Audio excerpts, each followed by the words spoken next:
This is the U.S. Report with James Morrow.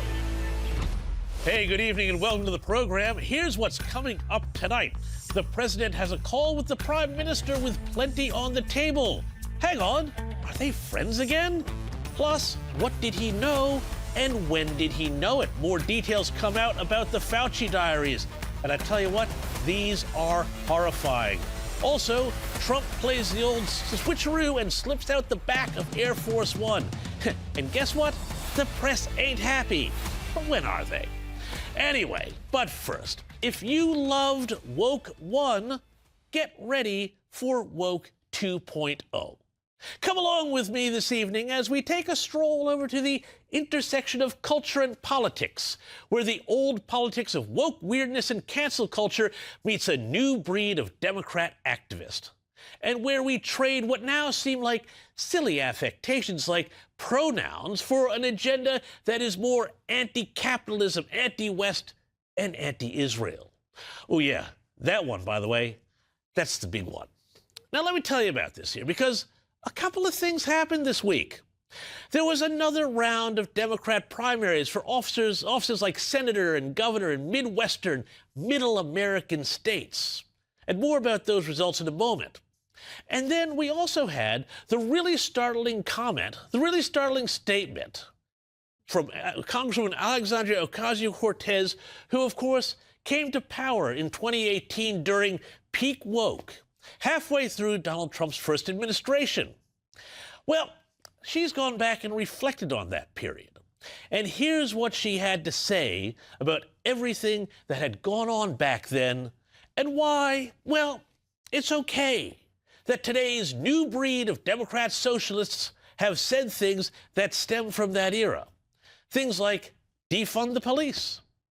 My understanding is that that Francesca Hong has made clear her present stances to her electorate. Yeah, she's moved away from a lot of that. Right, she's moved away from it. And I have a local city councilman that has this saying, woke one was crazy. Yeah, woke one was crazy. Sure was, but let's unpack what she's talking about this here. Because what she's really saying is that all that stuff in the past should be left in the past because, hey, you know, it was COVID. Things got a little nuts. Now, AOC is important here to talk about in this context because she is the standard bearer for a lot of what is coming next. She's young, but she is already a king or queen maker, if you prefer. More than that, she is a canny political operator. Not quite your typical bomb thrower from the left, but rather someone who has set herself up as the far left's conduit to power. Power she has always played instinctively very smartly.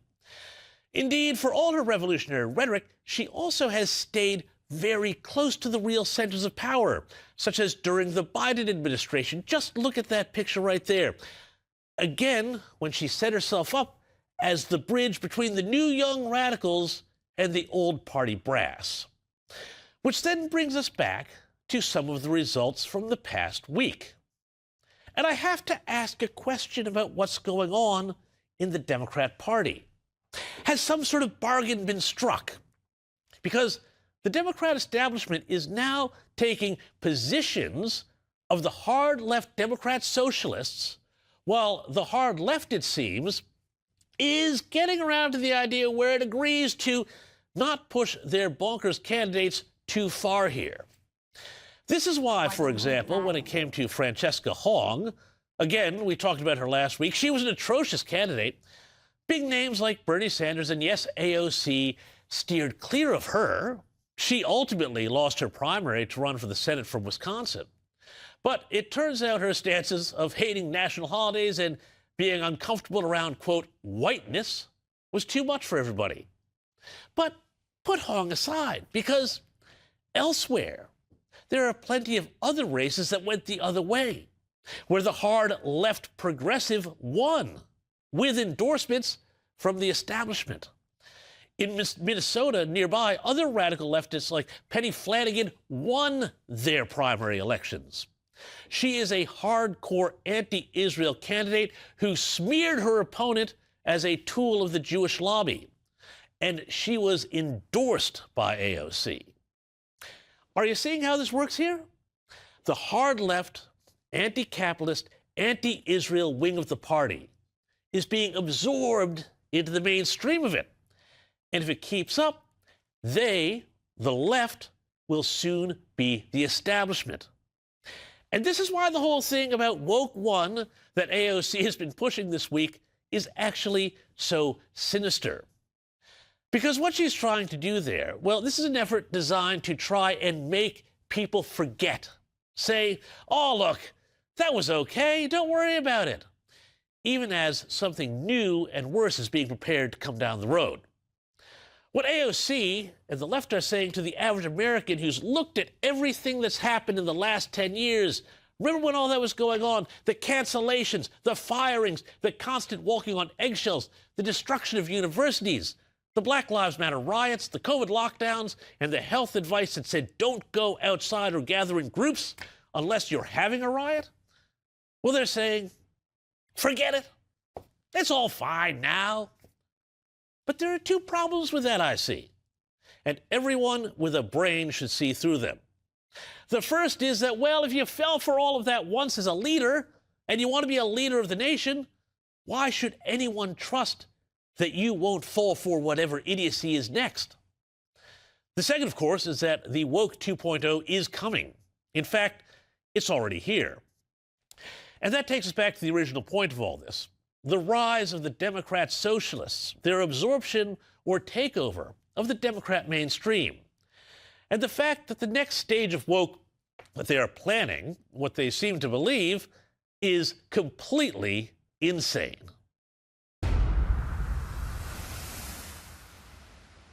Okay, let's get straight into it with my first guest, former White House Chief of Staff to Donald Trump and Senior Advisor at Bondi Partners, Mick Mulvaney.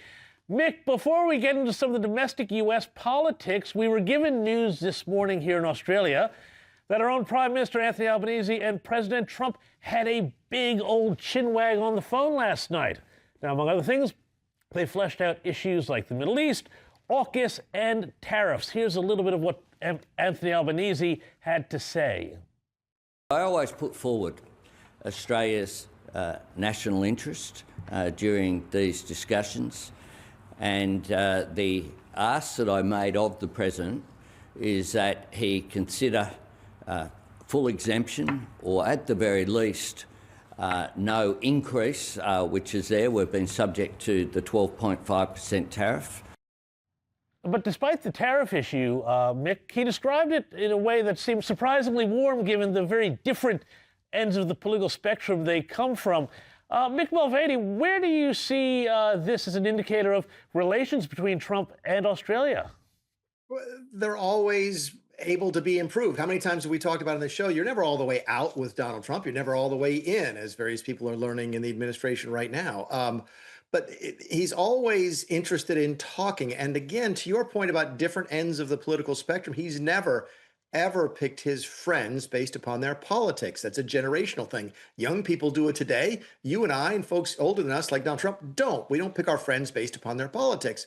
So the fact that they're talking is really good. If I had one criticism, it would be that you can't just have conversations with the president when you need something.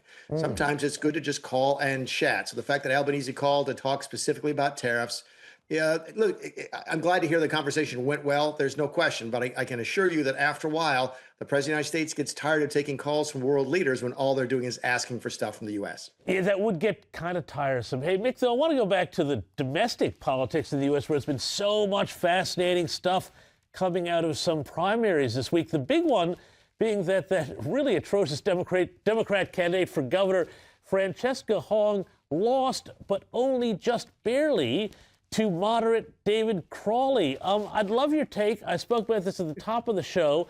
Has the DSA had its moment, or was Hong just such an atrocious candidate that, you know, she fell by the wayside, but this whole DSA thing, it's still a force?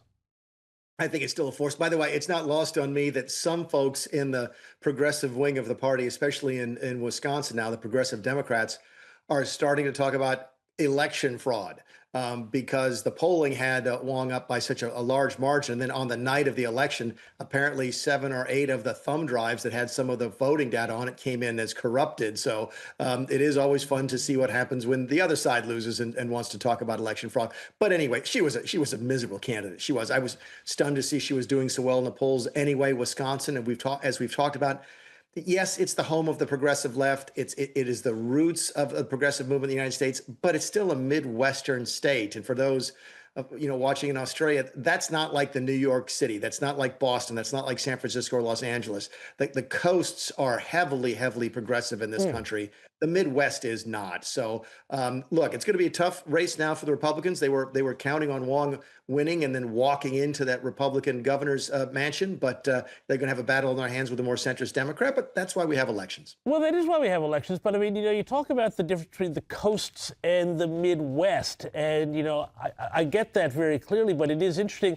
You look next door in Minnesota and you see where Tim Walz's Lieutenant Governor Flanagan, the much more progressive candidate who made a huge deal about Israel and Israeli lobby funding with her own Democrat opponent, she also did actually win, and she was a much stronger candidate. So is the energy, we've spoken about this before, but it feels like the energy is now moving in such a way that these progressive policies are becoming now really where the mainstream of Democrat politics has to be if they want to win. Oh, I think that's absolutely right, James. I think the energy in the Democrat Party is certainly on the progressive left, the socialist left. There's no question about that. Yes, they lost in Wisconsin. They did win in Minnesota, to your point. Of course, they won in Michigan, and these are all Democrat primaries, obviously, last week. So, yeah, that's clearly where the energy is, just like the populist Tea Party MAGA movement is where the energy is on the Republican right. That's sort of where the country is headed. What's fascinating to me is to watch the both populist left and populist right fight over populist policies. I was watching television this week when a Republican strategist said he thought the best thing the Republicans could do between now and the midterms is to offer to cap credit card rates, which of course is an Elizabeth Warren progressive left-wing policy. So you're seeing this bleed over between populists on the far left and the far right.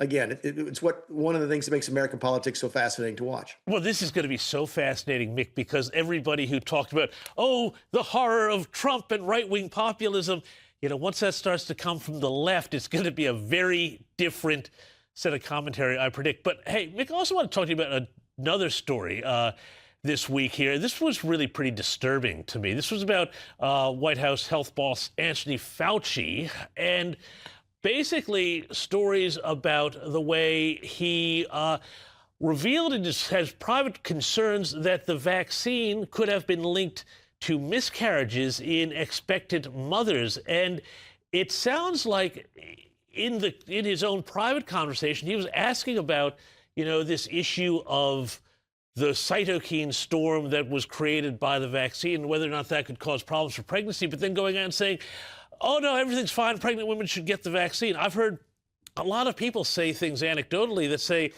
this was really actually a very terrible problem that was brushed under the rug. Tell us about this. Yeah, full disclosure, I have seen some other things that say that some larger actual scientific studies said there was no connection, but that's not what gets my attention. If you put that clip back up, that quote from the New York Post, that's where the line is, okay? That he was saying one thing privately and another thing publicly, and that's the problem. You can't do that as an advisor to the president. The president needed to be told about the risks to first trimester pregnancies. The chief of staff probably should have been told those things as well and wasn't. And that's the problem with Tony Fauci. He thought he was smarter than everybody else, thought he was more important than everybody else, and thought that politicians couldn't be trusted to make the right decisions. That is the most dangerous attitude for a bureaucrat to have. I don't care if you're in Australia, the United Kingdom, United States of America. It doesn't make any difference. In elected democracies, you can't have unelected bureaucrats making these sorts of decisions. It's one of the reasons that I've applauded Senator Paul for continuing to keep the heat on Dr. Fauci to find out what the actual truth was about how we handled COVID. My guess is, James, with these phones having been turned over again, this was his, I think they pulled this off his government phone, which has now been turned over to Senator Ron Johnson in the Senate. We'll see more of this. But I think all the attention on Tony Fauci is absolutely right. You cannot have one attitude privately and not share that with the president of the United States so that he can make a decision for the public. That's wrong. And you know, Mick, every time I hear people on the left say, oh, it's so terrible, people don't trust science and officials anymore. Well, this is exactly why they don't. And it sounds like with pretty good reason. Hey, just finally, before I let you go, White House Press Secretary Karen Leavitt has announced she's stepping down from her position at the end of the month. She says she's taking a time off to spend time with her young children and family. At 28, she was the youngest person ever to have this really tough role. Trump seemed to like her quite a bit. What's next? Who's going to be the new press secretary? Do we know? Oh, we've heard a bunch of names floating around. A couple of folks inside the White House, a couple of folks outside. There's some television commentators. He loves folks who are good on television. But I think we went through this when I was in the White House. We lost Sarah Huckabee Sanders in the summer of 2019 for much the same reason. She wanted to go back and raise her children in Arkansas and ultimately run for governor, which she did, and she won. But we lost our press secretary while I was chief. And the boss, President Trump, decided to pick from within the family, so to speak. We picked someone who's actually one of the assistants and working with us at the time. My guess is you'll see the same. He's not going to pick a new name. That the person you see in this role, and he probably named somebody, I think, within the week, will not be a new name to Trump world. He's not going to try and add a new person. He's very comfortable with the team he's got now. He'll most likely promote from within or with somebody who is on TV every single night defending the president, because that's what this job is. And that's not unique to Donald Trump. If you're in charge of Joe Biden or you're press secretary for Joe Biden, you protect Joe Biden. You defend him. That's what the job is. So I don't know the names, but my guess is it will be familiar to us once we hear it. And Mick, I mean, you know, having seen that up close, that sort of job as being his press secretary, it looks like both an incredible amount of fun, but also incredibly hard work.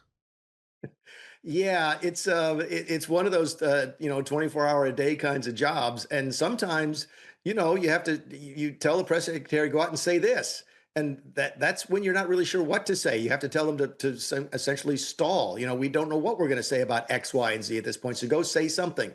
There's a great deal of theatrics in the job. There's a great deal of creativity and extemporaneous ability in the job and so forth. Listen, there's a reason these people go on to jobs. Again, Sarah became a governor. One of Biden's early people now has a show on MSNBC. These are very talented people, and they have to be, because, this job, chief of staff, was a difficult job. I'd rather be chief of staff than press secretary. Yeah, look, I reckon that's probably right. But let's just end. There's a little bit of Carolyn Leavitt here, just showing her no-nonsense style. Just have a look at this. One question. So if there were peaceful protests on Saturday for the military parade, President Trump would allow that? Of course the president supports peaceful protests. What a stupid question. Raquel. Mick, I love that style. Anyway, listen, I'm just going to have to let you go there, but just wanted to play that bit. Mick Mulvaney, thanks so much, as always, and we'll catch up real soon. Thanks, James. Well, moving on, it's been a busy week on the moving picture that is the conflict in the Middle East. And it started last month with Trump's Board of Peace claiming they'd reached an agreement for the complete disarmament of Hamas and other armed groups in Gaza with a 15-point plan. But then this week, Israel's Prime Minister Benjamin Netanyahu announced he was rejecting it, saying that no military pullout will happen until Hamas is genuinely disarmed. Sounds sensible to me. Anyway, to find out more about this, let's get some analysis with former U.S. Marine turned Republican commentator John Deaton. John, this whole thing here with Hamas, Israel, the United States, and with Iran tied into it, it's a real sort of four-cornered billiard shot. Where is this going to land? Can Trump somehow, out of what seems to be multiple stalemates, pull off a win in at least one of these fronts? That is a great question to ask, and thank you for having me. Right now, it doesn't look good. I mean, you've got Iran rejecting the deal. You've got Israel rejecting the deal. Benjamin Netanyahu, like you said, flat out and said, listen, he is not going to agree to any kind of phased disarmament. He wants complete, utter disarmament up front before any withdrawal of Israelis from the Gaza area, from southern Lebanon. And that's one part of the puzzle. And then you have the Strait of Hormuz, where President Trump is demanding it be open, but Iran is saying, oh, yeah, well, it's going to cost you $300 billion.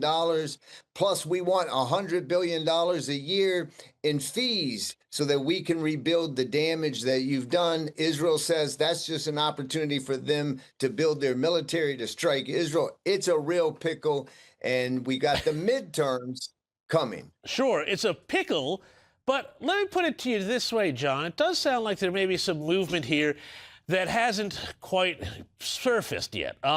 We have all heard the U.S. talking about how, well, you know, maybe there's not enough people talking about how the U.S. might not have enough interceptors and missiles to stave off an ongoing sort of conflict with Iran here. But at the same time, I was caught by an interesting opinion piece in the New York Post saying that Tehran is actually losing its grip on the Strait of Hormuz, which may explain why Trump sounded so confident here. Iran is going fine, going just absolutely fine. We totally control the Strait of Hormuz. We have control over it. Nobody else, only us. Our Navy is unbelievable. I'm the last person to trust Iran. They've lied to me constantly. We have total control over the Hormuz Strait right now. They don't have control. Well, that sounds a bit hyperbolic, but this idea that Iran is actually losing its capability to maintain control, this I find interesting from a military point of view. And as a military man, I'd love your perspective.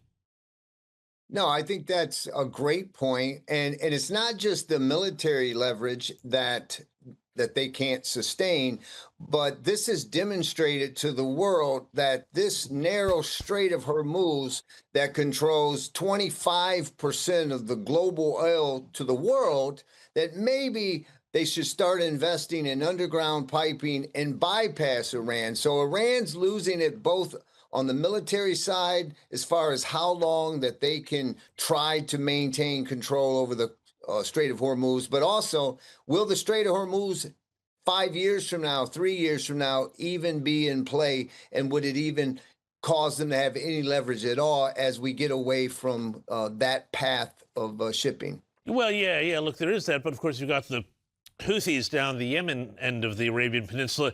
That's a bit of a concern. But meanwhile, though, on to other matters, and a bit closer to home here in AUKUS, in Australia, the Pentagon has said that the Trump administration is optimistic about the AUKUS submarine pact and has been quite explicit with Australia here about what needs to be done to make it a success.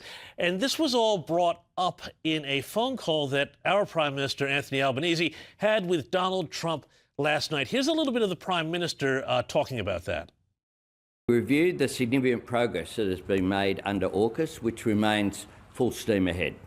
We agreed it was a project that is and will continue to deliver benefits for the United States, for Australia and for the United Kingdom. We discussed the progress on Pillar 2 of AUKUS, where we have agreed our first signature project focused on joint development of cutting-edge payloads.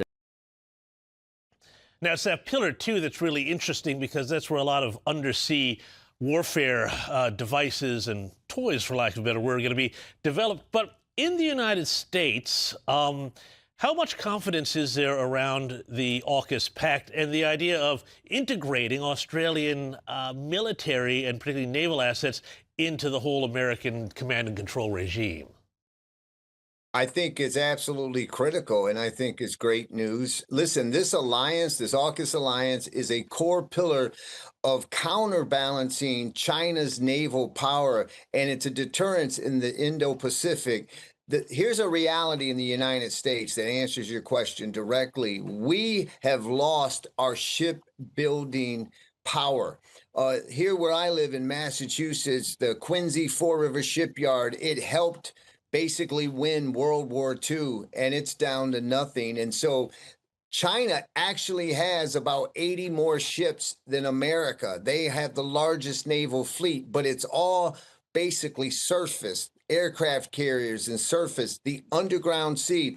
By sharing technology through AUKUS, we're able to counterbalance that. And that's critical, especially how important Taiwan is and China's interest in Taiwan. Yeah, and finally, before I let you go, I want to talk about this story this week where we've learned that there was an Iranian assassination threat against President Trump when he was leaving that summit in Turkey that was so credible that they did an operation where they secretly smuggled the president onto a catering truck and stuck him on a different flight here. This was really interesting here to me, but also there's a bit of controversy because people are saying, oh, well, Marco Rubio, the Secretary of State, remained on the Air Force One that might have been targeted. The press pack, of course, is saying, hey, were we decoys? And, of course, we've got the staff. Have a little listen to this here.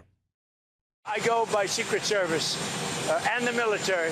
They wanted me to go on a different flight, a different plane, equal safety, but they wanted me to do it, so I do it. I do what they say. Why did they want you to do that?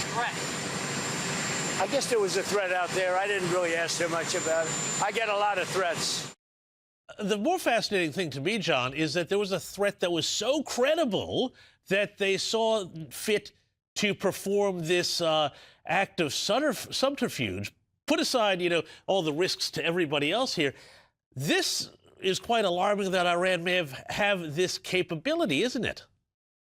Yeah, listen, there is no doubt when you engage in this subterfuge the way Secret Service did, basically by concealing and smuggling the president through a catering operation to a different unmarked plane, and you let Air Force One act as a decoy. There is no greater corroboration necessary that this was a serious threat, that the Secret Service said we have to engage in this kind of counter action. And so there's no doubt about, listen, this president there's been credible assassination attempts in Butler and two other occasions, but there was credible evidence tied to Iran. And that is serious. To cause the Secret Service to engage in this tells me all I need to know, that this wasn't an exercise. This was a credible threat. Well, what it tells me, John, is that it is time to take care of Iran once and for all. A regime that could pull something like that off does not deserve to survive. John Deaton, thank you so much for your time. As always, we'll chat again real soon here on the U.S. Report. Now, you stick around because there's a lot more show coming up. But first, a bit more of the wit and wisdom, our friend Louisiana Senator John Kennedy, who's got a great new name for the radical hard left of the Democratic Party. And I tell you what, I love this guy. I listen to Vice President Harris. No disrespect, but Vice President Harris is no longer relevant. She had her shot and she missed. She can cozy up to the Lulu linens all she wants to, but she has me confused with somebody who cares what she thinks. Lululemons, how good is that? Yeah, I tell you what, that guy is so good. Anyway, stick around because when we come back, we're going to find out how the left thought they were going to get away with making it seem like America was much more racist than it actually is, and turn a profit after the break.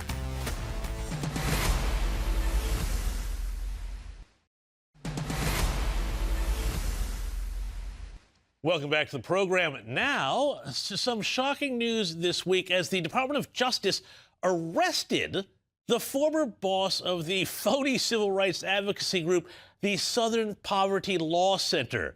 It's reportedly over fraud charges after Heidi Beirich allegedly paid donor money to white supremacist groups. Take a look. We've said from the beginning, everybody, not just me, but anybody who's talked about this case, like virtually every criminal case, the fact that an indictment is returned doesn't end the investigation. It's just part of the investigation. This individual participated in the scheme as alleged. I believe she was part of the effort to open bank accounts in completely fictitious companies' names and make payments to individuals for reasons that were not that were not accurate as described.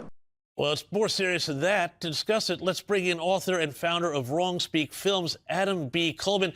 Adam, this is all part of a much bigger case where this supposedly civil rights charity group dedicated to fighting racism was completely tied up with allegedly making payments to neo-Nazi groups to create racist incidents to spread fear and terror and make their mission as a charity seem more relevant. What do you make of all of this? I mean, it doesn't surprise me. I think we've learned a lot, especially in recent years. The manufacturing of racism as being the #1 issue that Americans are dealing with, all because one man in Minnesota had a knee in his neck. I mean, this is what comes from it. These particular institutions, even if I was to say that the SPLC stood for something many years ago, the radical left, they wear these institutions like skin suits, and they're the most fraudulent people of all. And they're going to scam American taxpayers. They're going to scam any sort of company that comes involved with them. So it doesn't surprise me that a fraudulent institution got found out for committing fraud. It's just absolutely shocking, the cynicism, and I think it's actually great that the Justice Department is actually doing something about it. It's good to see an actual arrest rather than just press releases. But hey, let's go on to some other sort of news around the traps here. Former Speaker of the House, Nancy Pelosi, has come out, and again, we've talked about this before, but now she's come out and she said she didn't know that Joe Biden was mentally declining. Have a look at this from Nancy. And when I was Speaker, I saw the president all the time. And I think he had his sort of ups and downs. And when he had when I saw him one time, he was giving me the Presidential Medal of Freedom. Right. So that was a short event, and he was perfectly fine that day, I thought. And so I didn't know. But I do think that those who did know should have acted upon that information. Now, there was a very interesting bit there at the end where she seemed to come to a bit of a reckoning with the fact that there was a cover-up. I have a theory, Adam, and I'd love to ask your views on it, that part of the reason why the Democrats are in such a mess right now and split between their establishment and far-left wings is that they haven't had a reckoning over this whole issue of how much they all participated in essentially an attitudinal conspiracy to protect a president who had no business being president. And because they did that, they wound up with Trump, and now they don't know what to do. I would think your theory is pretty spot on. Thank you. You know, the one thing that comes to my mind is that we should applaud all these brave Democrats who want to say something after Joe Biden's out of office about how the man was falling apart, which, by the way, when I was a Democrat and he was running for office, I was saying, he's falling apart. I'm watching the man being belligerent. He's acting like an Alzheimer's patient, you know, just fighting with constituents. And somehow they were just like, yeah, let's applaud this and let's keep moving forward. So, you know, for Nancy Pelosi to act like she had no idea, when you and I, we can just turn on the TV just every once in a while and watch Joe Biden fall asleep everywhere, falling upstairs, falling off bicycles. Like the man was acting of a man of his age. They tend to act. And he was falling apart. So when those lights came on and they didn't put uppers in him, you know, that's my theory, is that they were giving Joe Biden uppers to make him look somewhat normal. But you saw it all. You did see it all. I just think, Adam, I think that disconnect between reality and where they wound up, you know, after that, I think that's why they're so psychologically fractured at the moment. But hey, finally, Adam, before I let you go, I wanted to talk about this. You have solo-produced a film which looks into the big issue in the United States of illegal migrant truck drivers and the chaos, the absolute chaos they're causing on American roads. Just have a little look at the trailer here. These are 80,000-pound potential missiles driving down the wrong way on a freeway. I knew the problem was big, but how big was the problem? It's hard for everybody when they come to grasp with the fact that illegal aliens have been given commercial driver's license. In fact, that these people are illegal. This absolutely shocked me that illegal aliens can get operators' licenses for massive 18-wheelers. I mean, I see some stuff on the Hume Highway here, but nothing like this. Can you just quickly tell us a little bit about the film and where and when people will be able to see the full thing? Yeah, it'll be out September 29th and exclusively on Rumble. You know, this film was something that I wanted to do to give an opportunity for the families who lost loved ones. There's 4 stories within this film of 4 deaths that are involved and 1 severe injured, a 5-year-old girl at the time. And it was to hear their perspectives, because often these crashes happen, you hear a number, but you never actually know who that person is. You never understand the real impact, because we move on to the next story. But what's happening is illegal immigrants are driving trucks in our country. Many of these guys are being trafficked into this country. They're being forced to work 2 times the amount of hours that you're allowed to drive in this country, because they're held as indentured servants. And meanwhile, the brokerages, the middlemen, are making a heap load of money. And Amazon, which is the worst offender, well, Amazon prints money at this point, and they turn a blind eye as to what's going on. So the casualty of the American citizen, we now all have to watch our back even more carefully when we're on the highway. Fascinating stuff, Adam, and we will have you on again to talk about it when that comes out next month, and you'll be able to see that on Rumble. Thank you so much for your time, as always, Adam. Great to chat. Now, we've got to hit a quick break here, but first, it's not often that we do a fashion segment on the U.S. Report, but I saw this and I had to ask, what is going on the left? Check out the getup that MS Now anchor and lefty political commentator Chris Hayes chose for this podcast appearance. I couldn't believe this. One of the weird things that happens in elections is we interpret the results against the benchmark of polls as opposed to the benchmark of like fundamentals. I remember 2020, that was a disappointing election night for Democrats. Did he go on there wearing a pink tank top and a massive gold chain? I mean, I can't do any better here to describe this and where the Washington Free Beacon went. They said he looked like, quote, the estranged gay son of a Russian fertilizer magnate. And you know what? I can't top that. But stick around, because we're going to have a lot of fun next with Elizabeth Pipko after the break.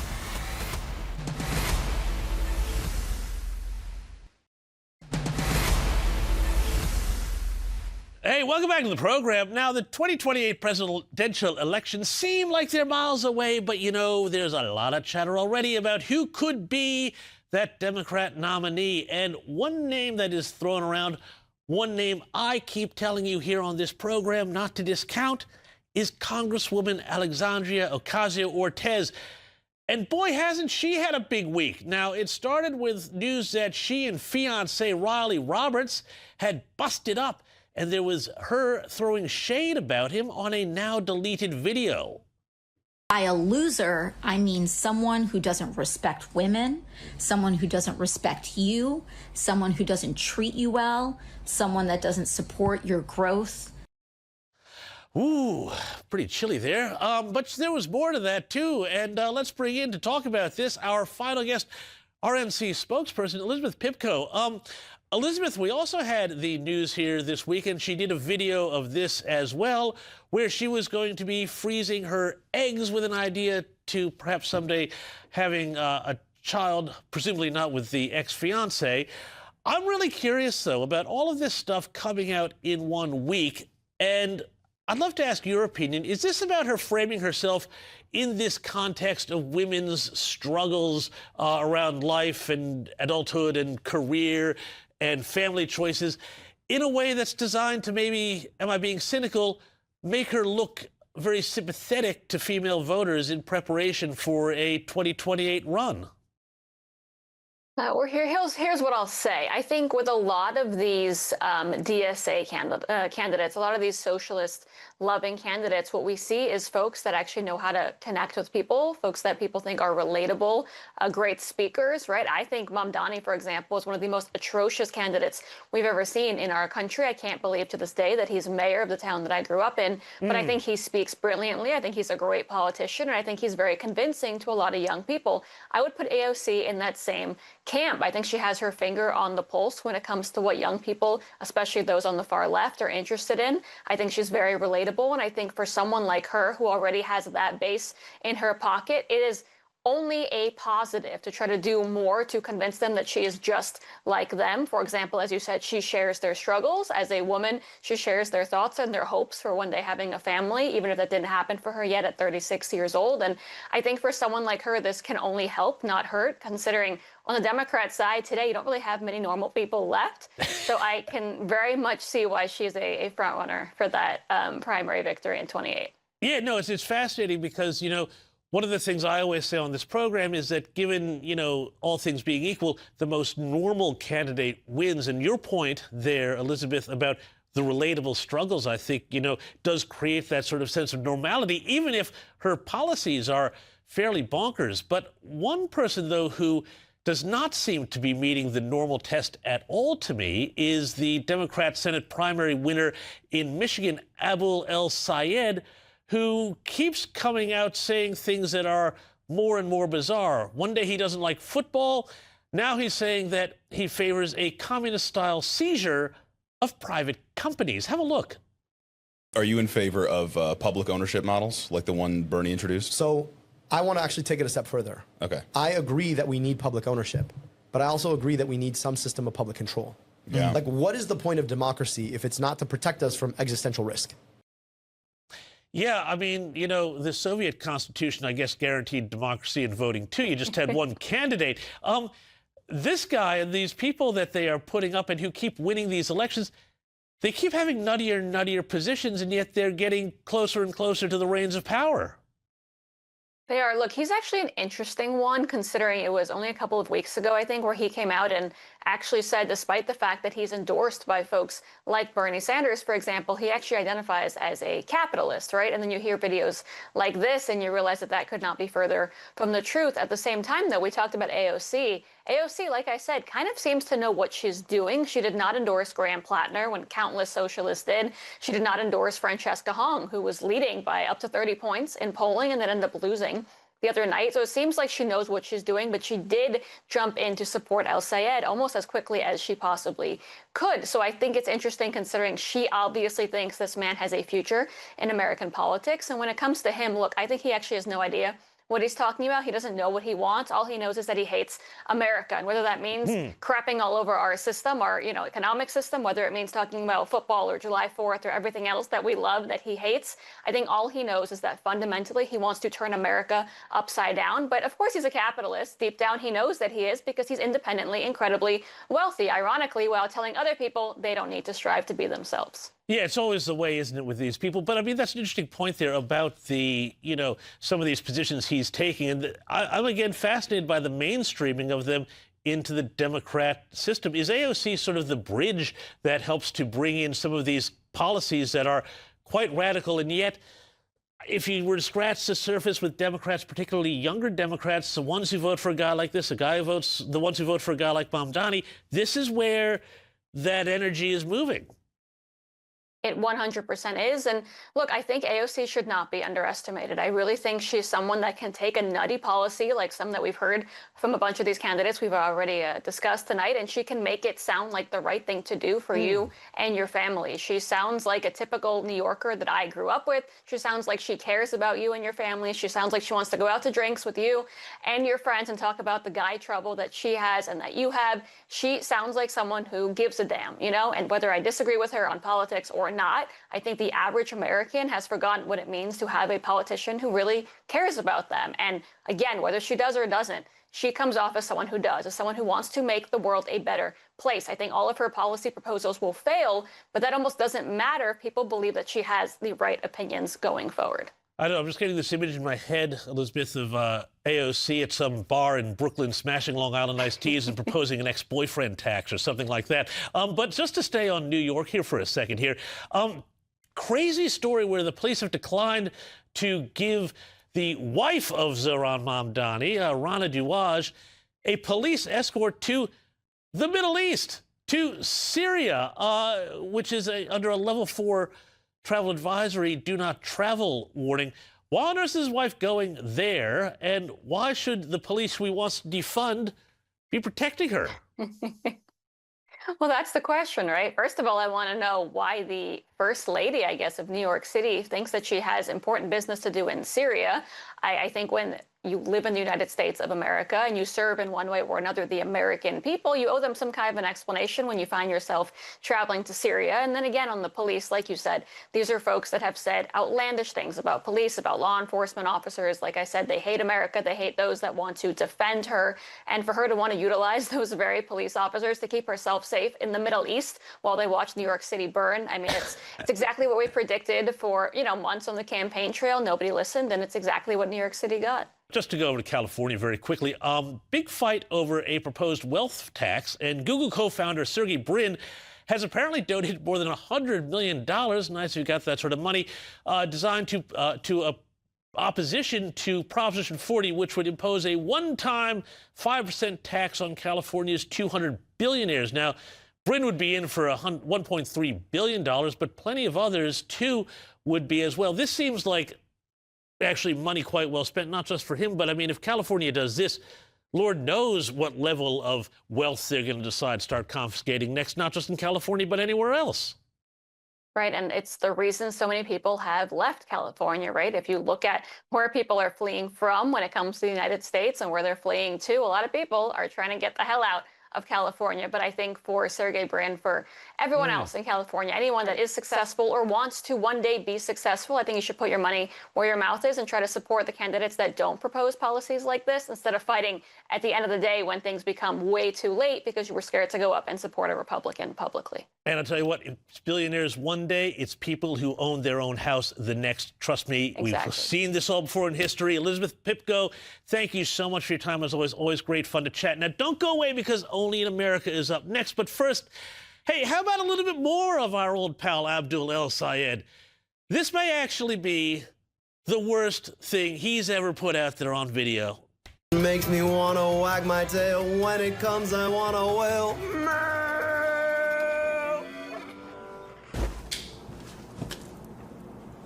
Thanks, mailbox. We just got a letter. We just got a letter. We just got a letter. I wonder who it's from. Oh, it looks like my ballot. Brought to me by my Secretary of State. And with it, I can participate in democracy. Oh, the cringe. We are not ready for the coming slate of millennial politicians, I tell you what. I just preferred, I think, even when he was preaching communist jihad. Stick around, because Only in America is next.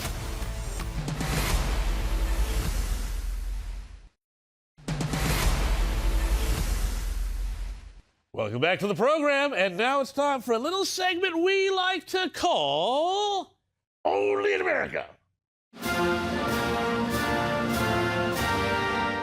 All right. Well, we've already heard about AOC has busted up with her fella, but what about Marco Rubio and his missus? Well, turns out they're going really strong. The pair appeared on the Katie Miller podcast this week, and we got a little taste, as it were, of the Secretary of State's eating habits, specifically whether he's all in on the Bobby Kennedy Maha meat and sauerkraut diet. This is a diet that consists of eating sauerkraut and meat. Now, you understand, like, this is not a sustainable thing. But he has to travel with coolers of sauerkraut. I'm not going to travel the world with a cooler full of sauerkraut. It's ridiculous. I can't do it. It's not sustainable. Are you Maha? I'm in favor of Maha. Like, I think people should be healthy. No, he is not. But I think ultimately, at the end... He is completely not. What's he eat? Pop-Tarts. No, I don't eat Pop-Tarts every day. Okay, you eat sweets. The Pop-Tart is one of the great American innovations in history of the world. If you think about it, it comes in this beautiful foil package. He eats all the things you should not be eating. Every single thing. Yes, he's a Pop-Tart patriot, but it turns out, actually, really, he's not a diet guy at all. I did, at one time, maybe 4 or 5 years ago, I tried this thing called keto. You've heard of this? Yeah, keto. Okay? And so you go through this massive withdrawal from sugar and carbohydrates for the first 72 hours. It was a near psychotic event for me. It's true. If I did this in this job, I would be, Mr. President, we must bomb, Paraguay. And it's like, why? I don't know. I'm just really mad I haven't had any sugar. That's right, bomb Paraguay. Well, you know what they say. You're not yourself when you're hangry. Anyway, that's it for me tonight. I'm off to go grab a snack myself. I'll see you next time in bright and early Sunday morning for Outsiders. Bye-bye.